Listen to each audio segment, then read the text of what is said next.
Praise the Lord. Welcome to Krupavartha సమయం. ఈ నూతన దిన శుభములు మనకందరికీ కలుగునుగాక. ఈ దినం దేవుడు మనకిచ్చిన కృపావార్త మార్కు సువార్త 2వ అధ్యాయము 2వ వచనము. ఆయన ఇంట ఉన్నాడని వినవచ్చినప్పుడు అనేకులు కూడి వచ్చిరి కనుక వాకిటనైనను వారికి స్థలం లేకపోయెను. ఆయన వారికి వాక్యము బోధించుచుండెను. దేవుడిచ్చిన ఈ కృపావార్తను బట్టి దేవునికి వందనములు. ప్రభువైన యేసు తాను పరిచర్య చేస్తున్నటువంటి దినములలో కపెర్నహూములోనికి వచ్చాడు. అయితే ఆ కపెర్నహూములో ఒక ఇంట్లో ప్రవేశించాడు. అది ఏ ఇల్లు, ఎవరి ఇల్లు, అది ఎంత ఇల్లు, ఎంత పెద్దది, ఎలాంటి ఇల్లు, ఇవన్నీ కూడా అక్కడ ఏమీ రాయబడలేదు. కానీ ప్రభు ఆ ఇంట్లో ఉన్నాడు.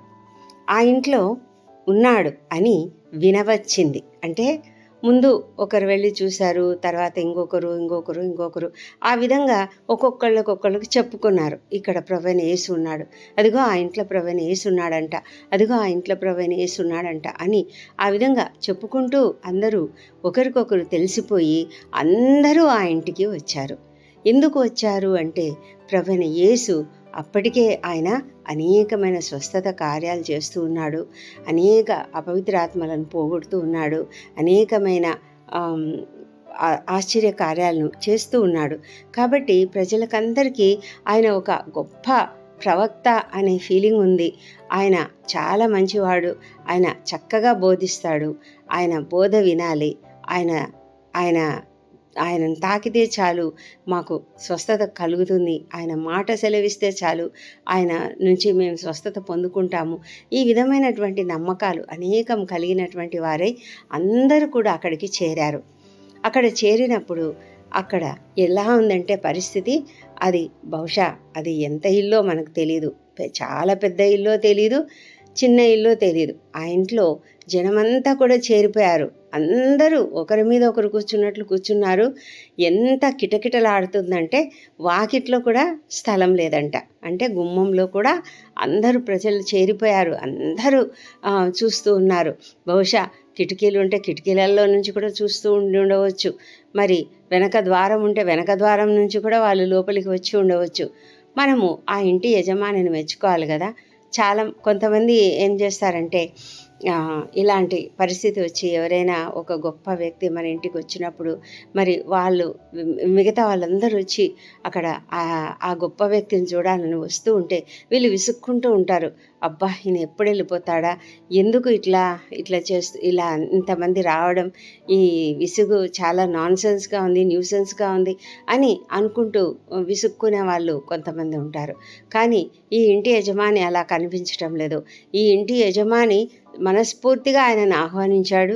ఆయన అక్కడ ఉంటే అందరికీ బోధిస్తూ ఉంటే తనకు ఆశీర్వాదం అనుకున్నాడు. ఆ వాక్యంను తన కుటుంబ సభ్యులు కూడా వింటూ ఉన్నారు. అందరూ కూడా అక్కడ ఉన్న వాళ్ళందరూ కూడా ఆశీర్వదింపబడాలని అతడు కోరుకున్నాడు.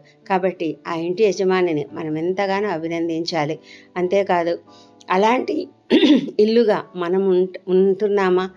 మన ఇల్లు ఎలా ఉంది? మన ఇంట్లో ప్రభువు ఉన్నాడా? ఒకసారి ఆలోచించుకోవాలి.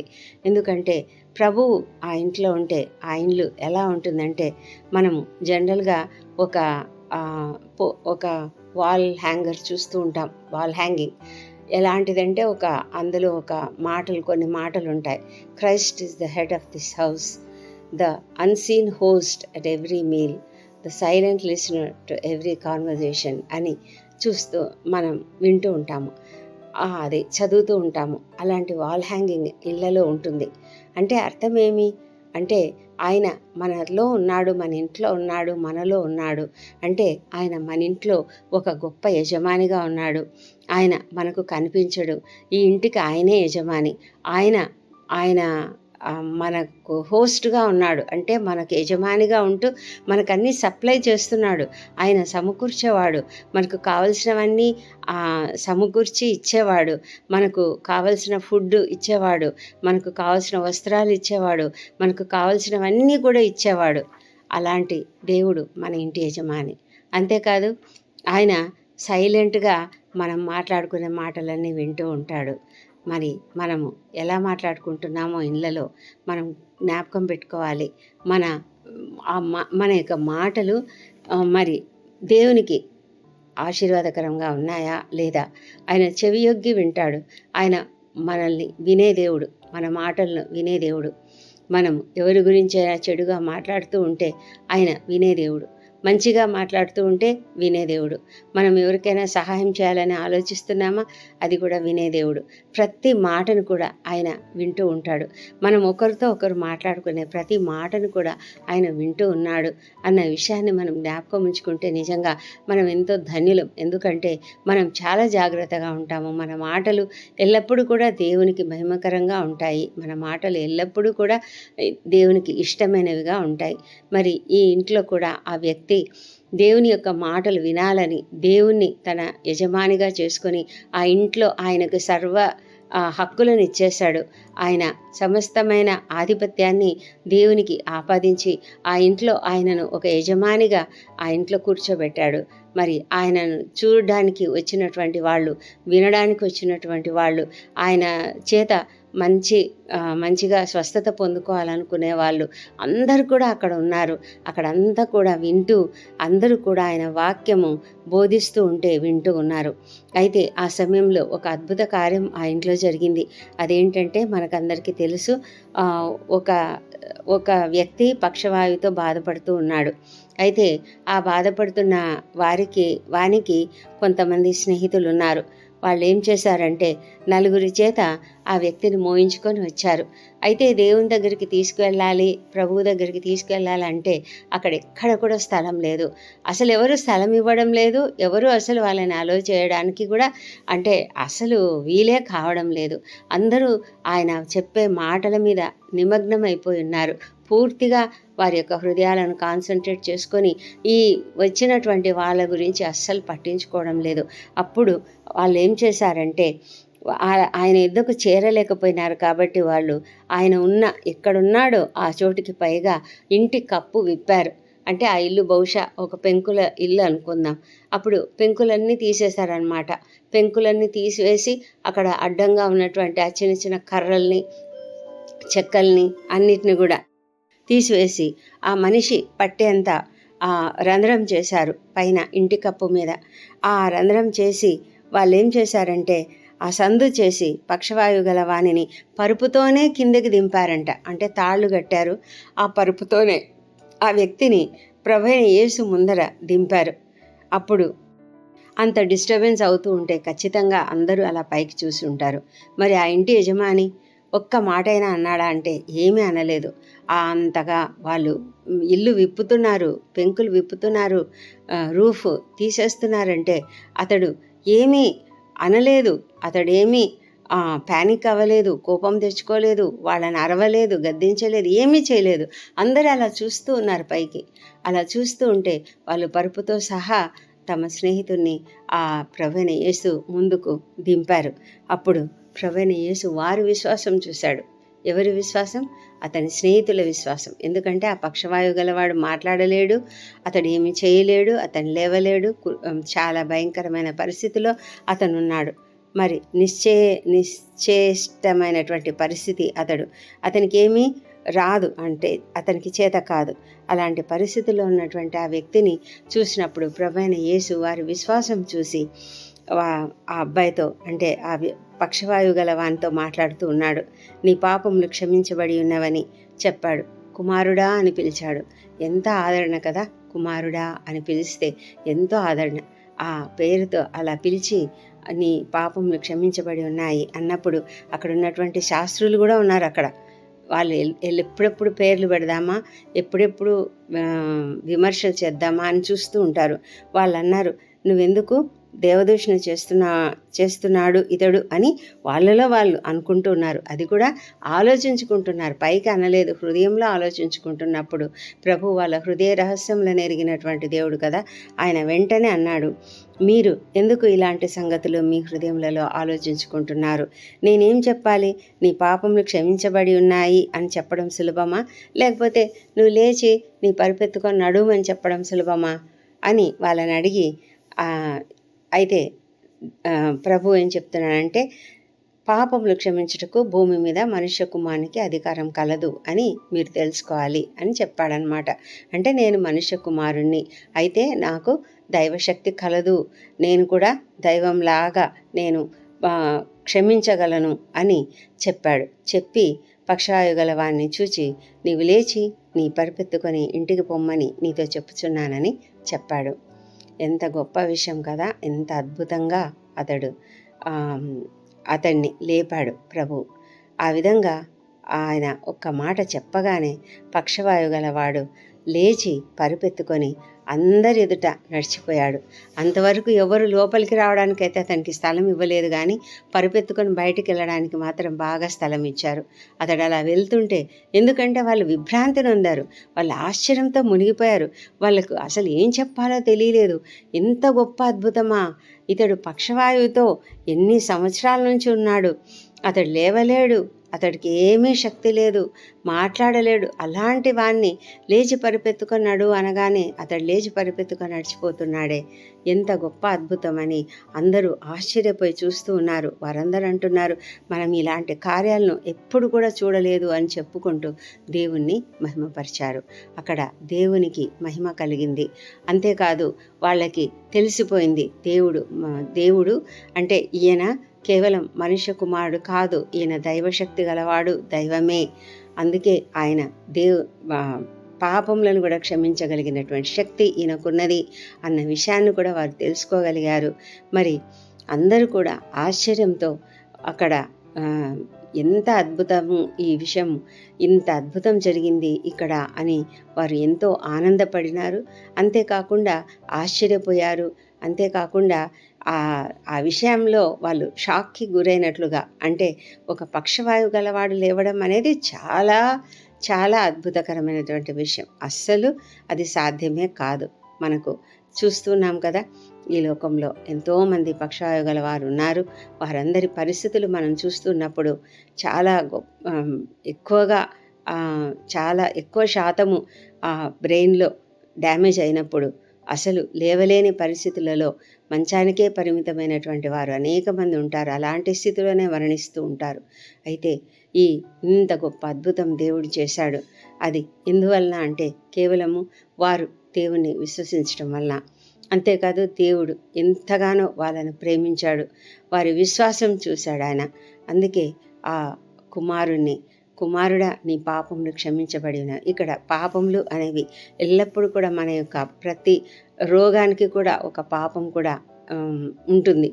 కాబట్టి దేవుడు మన పాపములను మొదట క్షమిస్తే మనం తప్పకుండా స్వస్థత పొందుకుంటాం. అందుకే మనకు కూడా ఏవైనా జబ్బులు చేసినప్పుడు మనం వెంటనే ముందుగా మన పాపాలను ఒప్పుకోవాలి. మన ఇంట్లో ఏదైనా సమస్య వచ్చినప్పుడు కూడా మనం పాపములను ఒప్పుకోవడం ఎంతో మంచిది. మనము దేవుని యొక్క సన్నిధిలో మన పాపములను ఒప్పుకొని పశ్చాత్తాపడినప్పుడు మనకున్నటువంటి సమస్యలన్నీ పోతాయి, మనకున్నటువంటి జబ్బులు కూడా పోతాయి. మనము సంతోషంగా ఉండగలుగుతాం కూడా. ఎందుకంటే దేవుని యొక్క పాపక్షమాపణ మనకుందంటే మనం ఫ్రీగా ఉంటాము. ఎప్పుడైతే మనం పాపక్షమాపణ పొందుకుంటామో అప్పుడు మనకు స్వాతంత్రం వస్తుంది, మన ఆత్మ ఎంతో సంతోషంగా ఉంటుంది. కాబట్టి మనము సంతోషంగా జీవించగలుగుతాం ఈ లోకంలో. అందుకే మనం ఎప్పుడైతే ప్రభువును సొంత రక్షకునిగా అంగీకరిస్తామో, ఆయన మన పాపములు క్షమించాడు అని నమ్మితేనే కదా మనం ఆయనను సొంత రక్షకునిగా అంగీకరిస్తాము. మన పాపములు ఆయన ఎదుట ఒప్పుకుంటాం కనుకనే మనము ఆయనను సొంత రక్షకునిగా అంగీకరిస్తాము. ఆయన క్షమిస్తాడు అనేది మనకు తెలుసు. ఆయన రక్తము ప్రతి పాపం నుండి మనలను శుద్ధులనుగా చేస్తుంది. కాబట్టి ఆ నమ్మకము, ఆ విశ్వాసంతో మనం ఆయనను అంగీకరిస్తాం. కాబట్టి మన జీవితాలలో ఆయన ఉంటే ఆయన మనల్ని రక్షించాడు. కాబట్టి మన ఇంట్లో, మన హృదయంలో, మన ప్రతి ఆలోచనలో, మనం చేసే ప్రతి పనిలో కూడా ఎంతో సంతోషం కనిపిస్తుంది. బయట వాళ్ళు మనల్ని చూసినప్పుడు మనం సంతోషంగా ఉంటాం. అందుకే మన ఇంట్లో యేసయ్య ఉంటే మనం సంతోషంగా ఉంటాము, మనం ఎంతో ఆనందంగా ఉంటాము. మనము ఏ విషయానికి కూడా భయపడము. ఏ భయంకరమైన సమస్య వచ్చినా మనము దిగులు పడము, వ్యసన పడము. మనము ధైర్యంగా ఉంటాము, ధైర్యంగా ఎదుర్కొంటాము, సంతోషంగా ఎదుర్కొంటాము. అందుకే ఇతరులు చూసినప్పుడు వీళ్ళ ఇంట్లో యేసయ్య ఉన్నాడు అని వాళ్ళకి తెలుస్తుంది. మనం దేవుణ్ణి మహిమపరిచిన వారం అవుతాం. కాబట్టి ఇప్పుడే మన ఇంట్లోకి ప్రభు అయిన యేసును ఆహ్వానిద్దాం మన హృదయాలలోనికి, మన ఇంట్లోకి తప్పనిసరిగా ఆహ్వానించి ఆయనను మన ఇంటి యజమానిగా చేసుకుందాం. దేవుడి కృపావార్తను దీవించునుగాక. సర్వోన్నతుడైన దేవా, మహోన్నతుడైన తండ్రి, నీ యొక్క ఘనమైన నామమునకు స్తుతులు స్తోత్రములు చెల్లిస్తున్నాం తండ్రి. అద్భుతకరుడు, ఆశ్చర్యకరుడు తండ్రి. నీ వంటి దేవుడు ఎవరు కూడా లేరు నాయన. మేము నిన్ను ప్రార్థిస్తున్నాం ప్రభా. మా జీవితాలలోనికి మీరు రమ్మని ఆహ్వానిస్తున్నాము. మా కుటుంబంలో మీరుండమని ప్రార్థిస్తున్నాం. మా ఇంట్లో మీరుండమని ప్రార్థిస్తున్నాం. మా హృదయాలలో మీరుండమని ప్రార్థిస్తున్నాం ప్రభా. మిమ్మల్ని మా ఇంటికి, మా హృదయాలకు యజమానిగా ఉండాలని మేము కోరుకుంటున్నాం తండ్రి. తండ్రి ప్రభా, మీరు మాకు యజమానిగా ఉంటే మీరే మాకు ఆతిథ్యం ఇచ్చే దేవునిగా ఉంటారు ప్రభా. హోస్ట్గా ఉంటారు తండ్రి. మా మాటలన్నీ వినేవారుగా ఉంటారు. మా సమస్యలు వినేవారుగా ఉంటారు. మా ప్రతి పరిస్థితిని బాగు చేసేవారుగా ఉంటారు తండ్రి ప్రభా. మీరున్నట్లయితే తండ్రి మా ఇంట్లో సంతోషము, సమాధానం ఉంటుంది ప్రభా. యేసయ్య ఉన్న ఇల్లు అని మా ఇల్లు పేరు తెచ్చుకునేలాగా మేము ఉండడానికి సహాయం చేయండి మా తండ్రి దేవా. ఆ పక్షవాయువు కలిగినటువంటి వ్యక్తి ఏ విధంగా బాగుపడ్డాడో అదేవిధంగా ప్రభా మా కుటుంబాలలో, మా ఇళ్లలో మాకున్నటువంటి ప్రతి సమస్య కూడా ఆ విధంగా తొలగిపోయేటట్లుగా మీరు సహాయం చేయమని ప్రార్థిస్తున్నాం ప్రభా. ఎంతమందినైనా ఎన్నో సమస్యలతో ఉంటున్నారు ప్రభా. ప్రతి ఒక్కరిని కూడా మీరు దీవించండి. ఆ సమస్యలన్నిటి నుంచి కూడా విడుదల అనుగ్రహించమని ప్రార్థిస్తున్నాం తండ్రి దేవా. ఈ పెందలకడ నీ సన్నిధిలో ప్రార్థిస్తుండగా మీరు మా మనవి ఆలకించి మాకు జవాబులు ఇస్తున్నందుకు నీకు వందనములు తండ్రి. మా అపరాధములను క్షమించండి. ఇతరులు మాడలా చేసిన అపరాధములను మేము కూడా క్షమిస్తున్నాం ప్రభా. అవును తండ్రి, నీవు పాపములను క్షమించే దేవుడవు తండ్రి. నీ యొక్క రక్తము ప్రభా ప్రతి పాపం నుండి మమ్మలను శుద్ధులనుగా చేస్తుంది కాబట్టి తండ్రి, మేము నమ్మకంతో, విశ్వాసంతో నిన్ను నమ్మి, నిన్ను అంగీకరించి మా ఇళ్లలో, మా హృదయంలో ఉంచుకోవడానికి సహాయం చేయమని ప్రార్థిస్తున్నాం తండ్రి. తండ్రి దేవా, హృదయం అనే తలుపు దగ్గర మీరు తలుపు తడుతుండగా ప్రభా, ఇంకా ఎవరెవరైతే వాకిలి తీయలేదో, తలుపులు తీయలేదో అలాంటి వారందరినీ ప్రభా మీరు ఆకర్షించమని ప్రార్థిస్తున్నాం ప్రభా. తండ్రి, ఏ ఒక్కరు నశించిపోవడం నీకు ఇష్టం లేదు తండ్రి. ప్రతి ఒక్కరిని ప్రభా మీ బిడ్డగా మరి స్వీకరించమని ప్రార్థిస్తున్నాం తండ్రి దేవా. ప్రభా, ఈ దినమంతా మాకు తోడుగా ఉండమని ప్రార్థిస్తున్నాం. మా సమస్యలలో మీరుండి మమ్మల్ని నడిపించండి ప్రభా. ఎవరెవరైతే అనేకమైన సమస్యలతో బాధపడుతున్నారో ఆ సమస్యలన్నింటి నుంచి విడుదల దయచేయండి ప్రభా. నిరుద్యోగులకు ఉద్యోగంలో దయచేయండి తండ్రి. మా ప్రభా, వివాహ ప్రయత్నం సఫలం చేయండి తండ్రి. అప్పుల బాధలోనూ, ఆర్థిక ఇబ్బందులతోనూ బాధపడుతున్న వారిని లేవనెత్తమని ప్రార్థిస్తున్నాం ప్రభా. సంతానం కొరకు ప్రార్థిస్తున్న ప్రతి ఒక్కరిని దీవించి వారిలోని పునరుత్థాన శక్తిని ప్రవేశపెట్టి సంతోషకరమైనటువంటి చక్కటి శిశువుని అనుగ్రహించమని ప్రార్థిస్తున్నాం ప్రభా. తండ్రి, కుటుంబాలలో శాంతి, సమాధానము దయచేయమని ప్రార్థిస్తున్నాం ప్రభా. మనస్పర్ధలను తొలగించండి మా తండ్రి. మీరు ఉండమని, ప్రతి ఇంట్లో కూడా మీరు ఉండమని ప్రార్థిస్తున్నాం తండ్రి దేవా. మా ప్రభా, మరి అనారోగ్యంతో బాధపడుతున్న ప్రతి ఒక్కరిని కూడా స్వస్థపరచండి ప్రభా. మరి అనేకమైన ప్రొసీజర్స్ గుండా వెళ్తున్న వారికి కావాల్సినటువంటి శక్తిని, బలం అనుగ్రహించి త్వరగా బయటకు రావడానికి సహాయం చేయండి. యేసు నామంలో ప్రతి ఒక్కరూ స్వస్థపడుదురుగాక. తండ్రి, ఈ ప్రార్థనలు ఏకీభవిస్తున్న ప్రతి ఒక్కరిని కూడా దీవించమని ప్రార్థిస్తున్నాము తండ్రి. మరి ఈ ఎవరెవరైతేనైనా దుర్వ్యసనాలకు బానిసలై ఉన్నారో వారికి విడుదలను అనుగ్రహించమని ప్రార్థిస్తున్నాం ప్రభా.